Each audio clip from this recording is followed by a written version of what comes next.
नमस्कार बंधू भगिनींनो, रामकृष्ण बदने या यूट्यूब चॅनलवरती आपल्या सर्वांचं मी सर्वप्रथम मनपूर्वक स्वागत करतो। प्राचीन भारतीय ज्ञान परंपरा, ज्याला आपण IKS किंवा इंडियन नॉलेज सिस्टीम या संबंधाने मागील काही व्हिडिओच्या माध्यमातून आपण माहिती घेण्याचा प्रयत्न करतो आहोत। प्राचीन ज्ञान परंपरेमध्ये प्राचीन ज्ञानाचे जे स्रोत होते त्यामध्ये पहिल्यांदा आपल्याला 4 वेदांचा उल्लेख करावा लागतो आणि त्या 4 वेदांच्या पैकी 2 वेदांच्या बद्दलचा अभ्यास किंवा संक्षिप्त परिचय आपण यापूर्वीच्या 2 व्हिडिओच्या माध्यमातून घेतलेला आहे। प्रथम व्हिडिओमध्ये आपण ऋग्वेदाचा संक्षेपाने विचार केला। त्यानंतर दुसऱ्या व्हिडिओमध्ये आपण या ठिकाणी यजुर्वेदाच्या संबंधाने काही माहिती पाहिली। आज या तिसऱ्या व्हिडिओमध्ये आपण सामवेद, जो वेदांच्या शृंखलेमधील तिसरा वेद आहे सामवेद, त्याबद्दलची थोडक्यात माहिती या व्हिडिओच्या माध्यमातून पाहणार आहोत। सामवेद हा वेदांच्या मालिकेतील मी यापूर्वी म्हटल्याप्रमाणे तिसरा वेद आहे। 4 वेदांमध्ये भगवंतानं या वेदाला विशेष करून गौरविलेला आहे। श्रीमद भगवद्गीतेच्या 10व्या अध्यायामध्ये भगवान श्रीकृष्ण अर्जुनाला सांगतात की बाबा अर्जुना, ज्या ज्या ठिकाणी मी विभूतीच्या रूपाने अस्तित्वात आहे त्यामध्ये वेदांच्या बाबतीत जर तू म्हणशील तर 4 वेदांच्या पैकी मी सामवेद म्हणजे मीच आहे। अशा पद्धतीने सामवेदाचा गौरव या ठिकाणी भगवान श्रीकृष्णांनी केलेला आपल्याला दिसून येतो। महाभारतामध्ये देखील महर्षी व्यासांनी सामवेदाबद्दलचे गौरवोद्गार काढले। ते म्हणतात सामवेदस्य वेदाना, वेदांच्या मध्ये सामवेद बद्दलचा या ठिकाणी गौरव महर्षी व्यासांनी केलेला आहे। छांदोग्य उपनिषदामध्येही असाच सामवेदाचा गौरव केलेला आपल्याला दिसून येतो। या वेदाबद्दल असं सांगितलं जातं की 1200 ते 1000 इसवी सन पूर्व या वेदाचं संकलन केलं गेलं असावं। आता हे सगळे अंदाज आहेत, यामध्ये ऍक्च्युअल हीच तारीख आपल्याला किंवा हेच वर्ष आपल्याला पूर्ण अर्थानं गृहीत धरता येत नाहीये। सामवेदातील श्लोकांचं उच्चारण हे सोमयज्ञ यासारख्या समारंभाच्या वेळी केलं जातं। 4 वेदापैकी हा सर्वात लहान वेद आहे। सामवेद हा 4 वेदांच्या पैकी सर्वात लहान वेद आहे। यात एकूण 1875 ऋचा आहेत। किती आहे त्याच्यामध्ये ऋचा म्हणजे मंत्र किती आलेले आहेत? 1875 आलेले आहेत आणि त्यापैकी बऱ्याच ऋचा या ऋग्वेदामधूनच घेतल्या गेलेल्या आहेत। असं सांगितलं जातं की 1875 पैकी केवळ 92 ऋचा या इतरत्न न घेतलेल्या सामवेदामध्ये आहेत।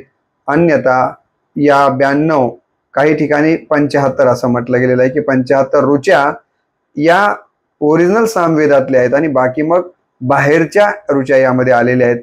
असं हे 2 प्रकार सांगितलेत। कोणी 92 म्हटलंय तर कोणी 75 म्हटलंय की ओरिजिनल यामधले आहेत आणि बाकीचे मात्र ऋग्वेद किंवा अन्य ठिकाणाहून घेतलेले आहेत असं या बाबतीमध्ये सांगितलं जातं।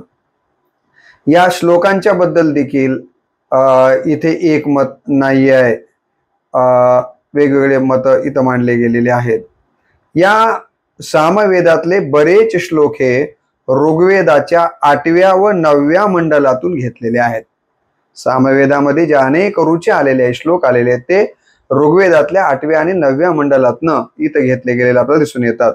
सामवेद खरं पाहिलं तर ऋग्वेदाचं संक्षिप्त संस्करण आहे असं जरी म्हटलं तर ते पूर्ण अर्थानं चुकीचं ठरणार नाहीये। प्राचीन ग्रंथांच्या आधारे सामवेदाच्या सहस्त्र शाखा मानल्या गेलेल्या आहेत, परंतु आता केवळ 3 ते 4 शाखाच उपलब्ध असल्याच्या आपल्याला पाहायला मिळतात। यापैकी कौथुम शाखा ही सर्वाधिक लोकप्रिय आहे। या सामवेदाची सर्वाधिक लोकप्रिय शाखा कोणती आहे? तर कौथुम शाखा ही सर्वाधिक लोकप्रिय आहे। यज्ञातील देवतांचं आवाहन करण्यासाठी सामवेदातील मंत्रांचा उपयोग या ठिकाणी केला गेलेला आपल्याला दिसून येतो. म्हणून साम मंत्रांचं पठन केलं जात नाही, तर साम मंत्रांचं गायन केलं जातं. अन्य वेदामधल्या मंत्रांचं पठन आणि सामवेदातल्या मंत्रांचं गायन केलं जातं. हा काही फरक आपल्याला इथे पाहायला मिळतो. येथील ऋचांच्या बद्दल मी यापूर्वी म्हटल्याप्रमाणे एक मत नाही आहे. काही लोकांचं म्हणणं असं आहे की सामवेदामध्ये आता यापूर्वी मी सांगितल्याप्रमाणे 1875 ऋचा आल्यात असं काही जणांचं म्हणणं आहे. तर काही जणांचं म्हणणं असं आहे की यामध्ये 1549 ऋचा आहेत. तर काही ठिकाणी असाही उल्लेख आहे की इथे 1603 ऋचा सामवेदामध्ये आहेत. तर अशा पद्धतीनं काही मतं आपल्याला या ऋचांच्या वेगवेगळ्या संख्येच्या बाबतीमध्ये पाहायला मिळतात. सामवेद हा वैदिक साहित्याचा, संगीताच्या आणि प्रार्थना यासाठी प्रसिद्ध आहे. सामवेद कशासाठी प्रसिद्ध आहे?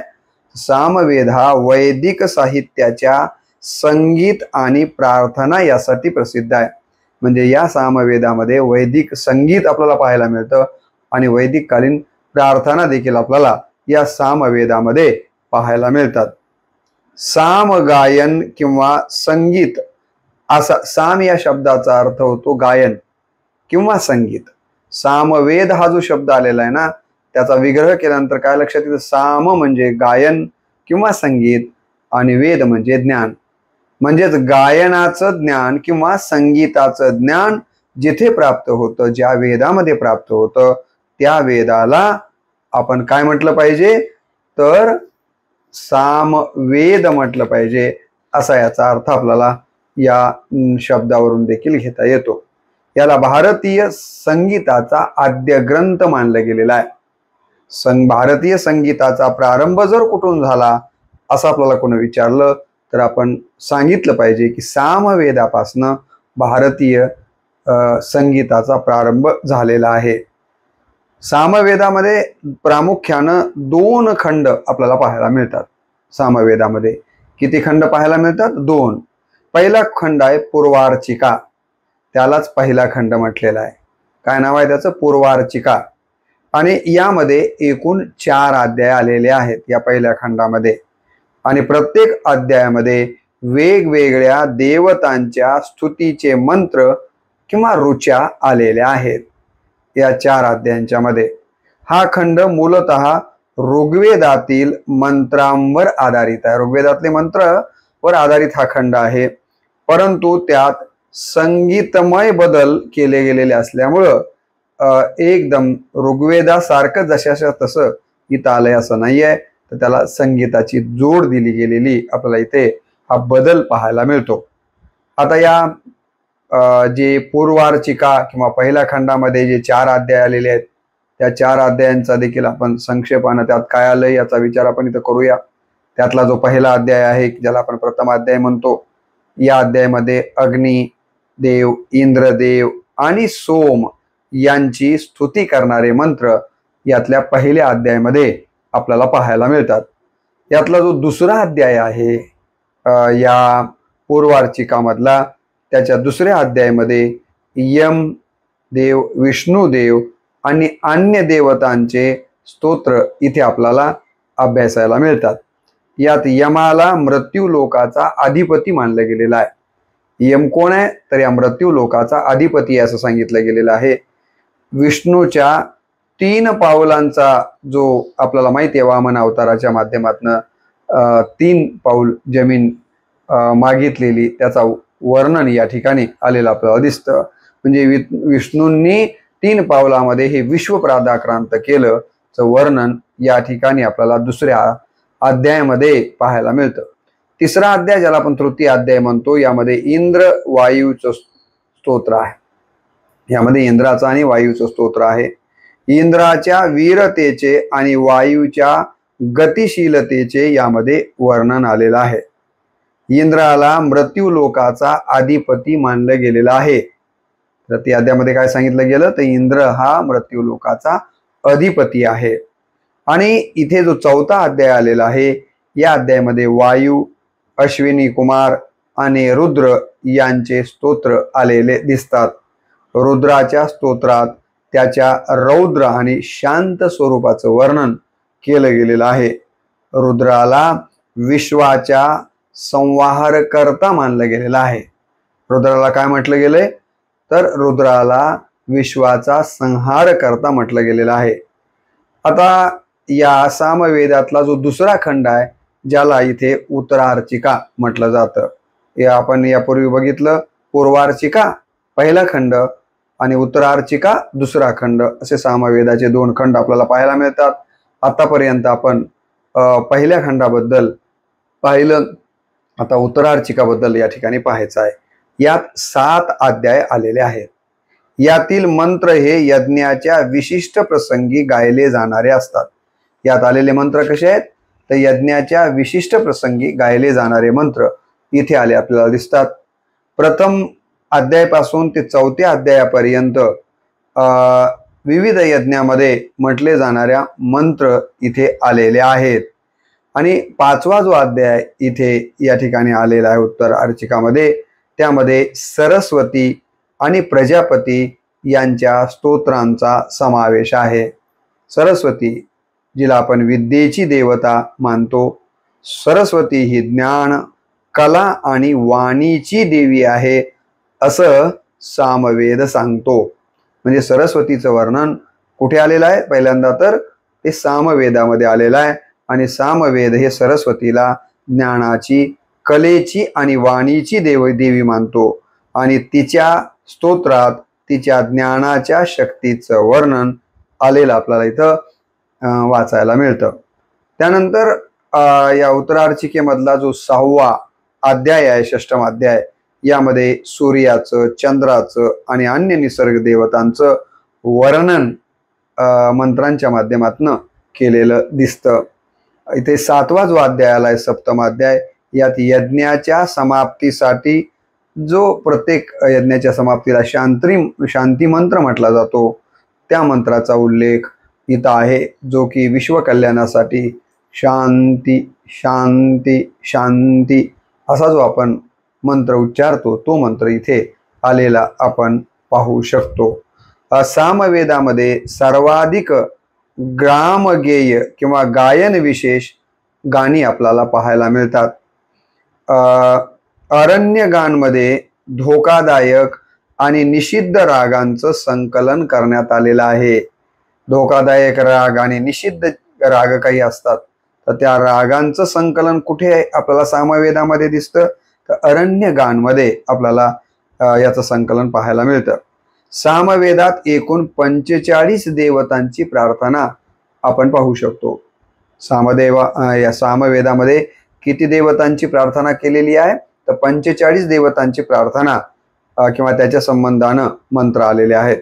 त्यामध्ये ग्रह देवता आहेत, अधिदेवता आहेत, लोकपाल आणि दिक्पाल अशा 4 भागामध्ये या 45 देवतांचं विभागणी आपल्याला करता येते. आता आपण जर या सामवेदाच्या महत्वाकडे पाहिलं तरीही आपल्या लक्षात येईल की आकारानं जरी लहान असला तरी याचं महत्व काही कमी आपल्याला लेखता येत नाहीये. सामवेदात संगीताचा उपयोग केवळ कलात्मक अभिव्यक्ती म्हणून केलेला नाहीये. सामवेदामध्ये जे संगीत आलेलं आहे, संगीताचा उपयोग केला गेलेला आहे, तो केवळ कशासाठी नाहीये, कलात्मक अभिव्यक्ती पुरता इथं आलेला नाहीये, तर त्याला धार्मिक साधन म्हणूनही मान्यता दिली गेलेली आहे.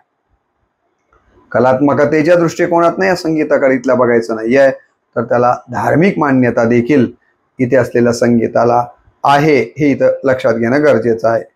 सामवेदातील मंत्रांचं गायन हे कशासाठी केलं जातं तर देवतांना प्रसन्न करण्यासाठी.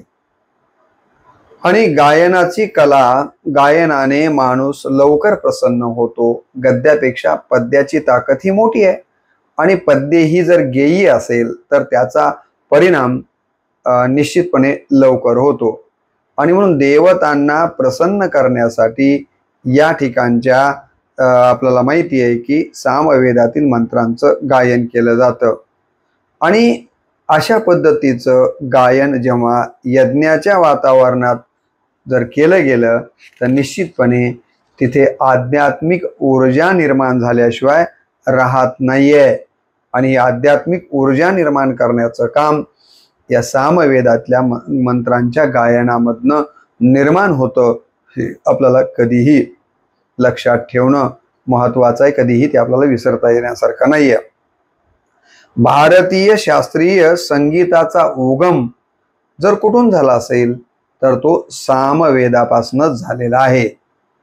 भारतीय शास्त्रीय संगीताचा उगम कुठून झाला असं जर आपल्याला कुठे विचारलं गेलं तर आपण सांगितलं पाहिजे की सामवेदापासूनच याचा उगम झालेला आहे. यात आलेले जे वेगवेगळे राग आहेत, यात आलेले वेगवेगळे स्वर आहेत आणि ताल जी सामवेदामध्ये आलेले आहेत तेच पुढे भारतीय संगीतामध्ये आलेले दिसतात. त्यामध्ये आणखीन काही बदल पुढे झाला असेल परंतु मूळ ढांचा ज्याला आपण म्हणूया तो मूळ ढांचा संगीतातल्या रागाचा, स्वराचा आणि तालाचा जर पाहायचा असेल तर तो आपल्याला सामवेदामध्येच पाहायला मिळतो. या वेदाचं गायन केल्यानं साधकाच्या मनामध्ये आध्यात्मिक उन्नतीची भावना जागृत होते. हे मंत्र गायन केल्यामुळं काय होतं? सामवेदातल्या मंत्रांचं, स्तोत्रांचं गायन केल्यानं काय होतं तर असं सांगितलं जातं की साधकाच्या मनात आध्यात्मिक उन्नतीची भावना जागृत होते. हे अत्यंत महत्वाचं काम यातून घडतं. साधकाच्या मनाची एकाग्रता करण्याचं काम सामवेदातले या मंत्राच्या गायनातनं होतं. साधकाच्या मनाला शांती मिळवून देण्याचं काम हे मंत्र करतात आणि त्याच्या अंतःकरणाला खऱ्या अर्थानं आनंदाची अनुभूती देण्याचं काम हे मंत्र करतात. आणि म्हणून सामवेदातल्या या स्तोत्रांना किंवा मंत्रांना अतीव महत्व आहे. म्हणून सामवेद हा अत्यंत महत्वाचा आहे. वैदिक तत्वज्ञानाचा प्रसार व प्रचार करण्यात याचं मोठं योगदान राहिलेलं आहे. कारण ऋग्वेदामध्ये ज्या ऋचा आलेल्या आहेत त्या तशा जर आपण वाचत गेलो असतो तर त्या वृक्ष वाटल्या असत्या, त्या तितक्या मनावर बिंबल्या नसत्या. परंतु त्याच जेव्हा सामवेदामध्ये आल्या त्याला संगीताचा ढांच्यामध्ये गेय रूपामध्ये आणलं गेलं तेव्हा त्या ऋग्वेदातल्या ऋचांच्या मध्ये जे वैदिक ज्ञान आहे ते वैदिक ज्ञान खऱ्या अर्थानं समाजामध्ये प्रसारित होण्याला गेयतेमुळं मोठी गती मिळालेली आपल्याला दिसते. आणि म्हणून वैदिक तत्वज्ञानाचा प्रचार आणि प्रसार करण्यामध्ये सामवेदाचं अनन्यसाधारण महत्व आहे. हे आपल्याला कधीही विसरून चालणार नाहीये. काव्य व ललित साहित्याचा विकास पहिल्यांदा जर कुठून झाला असेल तर तो सामवेदातून झालेला आहे. आज आपण जे काव्य म्हणतो, ललित साहित्य म्हणतो, या काव्याचा, ललित साहित्याचा लेखनाचा प्रारंभ हा सामवेदापासनं झाला आणि तिथून पुढे या काव्याला आणि ललित साहित्याला भविष्यात महत्व आलेलं आहे. आणि म्हणून त्या दृष्टीनं देखील सामवेद हा अत्यंत महत्वाचा वेद आहे. प्राचीन विद्यापीठांच्या मध्ये आणि आश्रमामध्ये आवर्जून सामवेदाचं शिक्षण तत्कालीन विद्यार्थ्यांना दिलं गेलेलं होतं. ज्या जगातल्या श्रेष्ठ विद्यापीठांचा आपण उल्लेख करतो, भारतीय श्रेष्ठ विद्यापीठ जी जागतिक स्तरावरती त्या काळात नामांकित होती, त्यातलं नालंदा विद्यापीठ असेल, तक्षशिला विद्यापीठ असेल, कांची विद्यापीठ असेल, अशा प्राचीन अत्यंत प्रसिद्ध विद्यापीठांमध्ये सामवेदाच्या गायनाच्या विविध पद्धती शिकविल्या जात होत्या आणि यावर मोठ्या प्रमाणावरती संशोधनही केलं जात होतं. म्हणजे त्या काळातल्या या विद्यापीठांनी सामवेदाला आपल्या अभ्यासक्रमामध्ये महत्व दिलं. यावरूनच सामवेदाचं महत्व आपल्या लक्षात आल्याशिवाय राहत नाहीये. आणि म्हणून सामवेद काय करतो तर सामवेदाच्या अभ्यासाने, सामवेदातल्या मंत्रांच्या गायनाने आपली आत्मशुद्धी घडते, आपल्याला मनशांती लाभते व आध्यात्मिक विकास घडून येतो।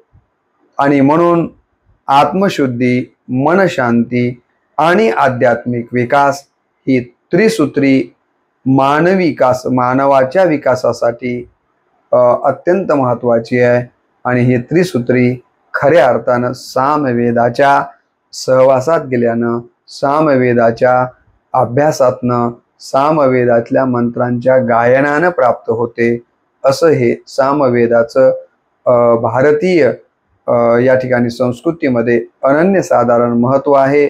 तेव्हा या सामवेदाबद्दलचा अल्प परिचय देखील आपण या ठिकाणी करून घेणं आपल्या भारतीय संस्कृतीच्या साठी अत्यंत महत्त्वाचं असल्यामुळे भारतीय प्राचीन ज्ञान परंपरेतला अत्यंत महत्त्वाचं ज्ञानाचं स्तोत्र जर कोण असेल तर हे सामवेद देखील आहे, ज्यामुळे आपल्याला भारतीय तत्वज्ञानाचा, भारतीय अध्यात्माचा परिचय होतो। अशा या सामवेदाबद्दल अत्यंत कमी शब्दामध्ये अल्पसा परिचय या व्हिडिओच्या माध्यमातून देण्याचा मी अल्प प्रयत्न केलेला आहे।